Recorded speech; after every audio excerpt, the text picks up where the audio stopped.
the Medicare for all. Man, it's been an exciting week or two. So long saga. I'm gonna try to boil it down into a few footnotes. Jimmy Dore is a political commentator online. Has a popular show. Probably all the pub I want to give him. He has been pushing for I don't even know what to call it. It's a plan, for lack of a better term, right? He is calling for AOC and the other members of the progressive wing of the Democratic Party. So Ilhan Omar, Rashida Tlaib, your usual subjects, Jamal Bowman, those. Right? He's calling for them to withhold their votes for anything coming through the House. Right? Hold up the vote. Hold it hostage until Nancy Pelosi in leadership brings for a floor vote on Medicare for all. Okay. All right? So that's the proposal. There's two schools of thought on this right now, and I've been kind of wavering between them. I'll let you know where I fall, though. So there's one school of thought that says, look, we're in the middle of a pandemic. We have, a housing crisis that's coming up. We already had millions of people off of any type of insurance in this country, and then we added another 14 during the pandemic. Mm-hmm. You'll never have another time like this to try to push this proposal, or at least force those senators who wouldn't, or excuse me, those Congress members who wouldn't vote for it, who wouldn't vote for it, you're forcing them to say it publicly in the middle of a pandemic that we're not going to insure every person in this country by right. All right? And so that becomes a very hard stance to take, and they haven't had to do that to this point. So understand that, right? The timing of it would be convenient. Mm-hmm. The problem is that it would fail. It would fail, 100%. And this type of action, this type of protest-like action. Mm-hmm. You're going to use a lot of your political capital that you've gained, whether you're somebody like AOC, who's probably the most popular congressman in the country, or if you're somebody new like Cori Bush or Jamal Bowman, who have a lot, or Mondaire Jones, who have a lot to prove going forward, right? So they have high expectations. So that would earn them some political capital, but you would be spending it on this. You would be exhausting every bit of political capital that you've gained over your time in Congress, or through your surprising win into Congress. You'd be spending your political capital on this, and it would most likely be in a losing effort, right? The counter argument to the one I just made is that we already know roughly about who does and doesn't support Medicare for all in the vote. We know. If you're not confident enough to stand, and I understand the argument voting for it is different than, spitting rhetoric, but if you're not even confident enough to tell the truth about healthcare in this country, to tell the truth that privatized healthcare is a cannibalistic system, right? There's no need to have it. Like, it's hard pressed to get some congressmen to even get online with a public option, right? A public option on a privatized system. So I don't think there's really too much question as to who would actually support this. The discourse on this topic has gotten a little hectic over the last week or so. If you can go down a list of progressive platforms, black, white, Asian, Hispanic, what have you, it would probably be split right down the middle on who's going where. TYT is going one way, Benjamin Dixon's going another way, Breonna Joy Gray's going this way, Jimmy Dore's going this way, Kyle Kalinski's going this way, David Pakman's going this way. On whether or not they should actually do it. Okay. It's like a very, very stark divide amongst progressive circles right now.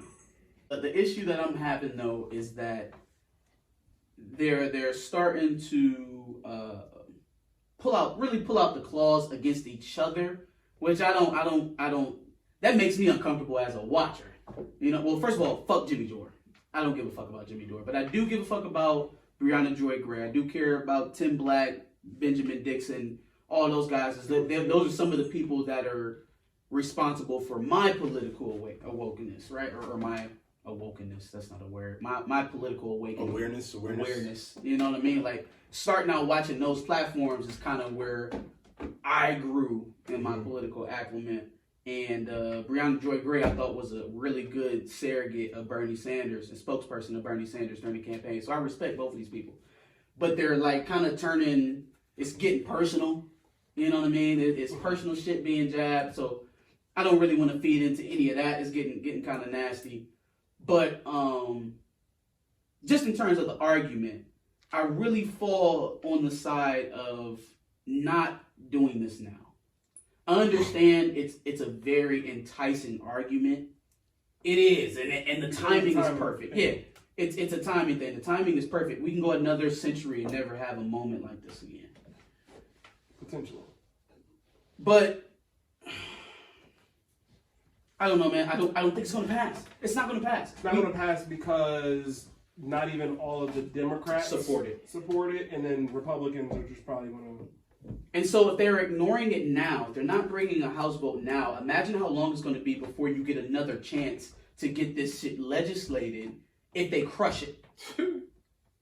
You know what I mean? Like, if they go out here and they just destroy it, well, yeah, now you know exactly who doesn't support it. Good luck. They might not even be there in 10 years when you have another shot at this. Mm-hmm. So that's kind of where I fall on it. A counter-argument, though, that I heard on the Benjamin Dixon show. Maybe putting Medicare for all, Green New Deal, all of those progressive policies that we want in the form of a reparations bill. Have those be offshoots of a reparations bill. And the reason why I like that a little bit better is because the crime of making people pay for their health in this country is only outmatched by building it on the backs of slaves, to me. Mm-hmm. So guilt? So how about we fix the initial sin before we start worrying about healthcare? And then again, black people are probably on the top of the list of uninsured Americans. I 100% believe that. But to get to the root of that issue, why black people are on the top of the list of uninsured Americans, let's start with systemic racism. Let's start there. Because now you have a coalition. Now you have a group of people who are all fighting together for the same thing. Mm-hmm. Okay. That is an interesting counter-argument. Would it just include Medicare for all, Green New Deal, or would it also include other progressive ideals, like college education? Forgiving student loan debt. I would pack that mug that's full of everything that you possibly can think of, and then let them chip away down to the core things that you absolutely want. Man, give them a top 5, top 2 on my list. Because I learned how to negotiate in fucking high school. That's what I'm saying, fam. You got to be realistic and negotiate for shit that's really important, shit that you can kind of and stuff that's really maybe we really do need this. Like, go ahead and pack it full initial proposal. But everything. My thing is a fucking unicorn. Prison reform. That's not. You mean like, or some sort of go further into prison reform? What do you mean? Are you talking about pre-prison? Are we talking about sentences for certain crimes? Courts? Or are we talking about getting rid of privatized prisons, shit like that? Well, I think you got to look at the whole gamut. And that's say a broad spectrum. What you think you can get through. That's criminal justice reform. Yeah. And the only reason why I don't like going with that moniker, because it needs to be done, but the reason why I don't like going with that labeling, because then that means I see we locked up 500,000 blacks this year. Let's knock that down to about 250 and say we did something and pat ourselves on the back. Let's get some seemingly liberal judges in here to with the Biden administration. Let's approve some seemingly liberal judges. You know what I mean? Like, they're not talking about ending cash bail. They're not talking about getting rid of qualified immunity for cops. They're not talking about anything real when they're talking about reform. They want to do training classes. Yeah. They want to do implicit bias training. They want to do shit like that. So I don't like the moniker of or reform or jail reform, because that just means let's do some PC bullshit to make people think that we're actually changing things. It's basically shit for the cameras. I think as it pertains to like police and the shootings and things like that, I think that's more of a change that has to be made locally throughout all of different localities and stuff like that. Like, I think it's a little bit harder to impact that on a federal level. You could definitely get rid of qualified immunity at a federal level. Absolutely. 100%. That you can. 100%. Ending cash bail, that is something that is already moving forward in different municipalities. You're right. But qualified immunity, you can do that at a federal level. Yeah. I mean, there's some things that you can obviously impact at a federal level. I think there's some things that you can only really impact on the local. And then also there's power now with owning the executive branch. You have the White House. You have the biggest microphone in the world. Yeah. To push a message. Mm-hmm. You have to force Joe Biden's ass left on these issues. You have to. Mm-hmm. You have to make him come to your side. Hold his ass hostage. Or else you'll be sitting up here 4 years later talking about goddamn do nothing Democrats like you didn't put them there. Damned if you do, damned if you don't. You know what I mean? True that. Thanks for watching another Back of the Bus Squad episode. Make sure you like, comment, subscribe. Want to check out another episode related to this, go ahead and click that video to the left. And if you want to catch up on some of our other episodes, make sure you click the playlist below.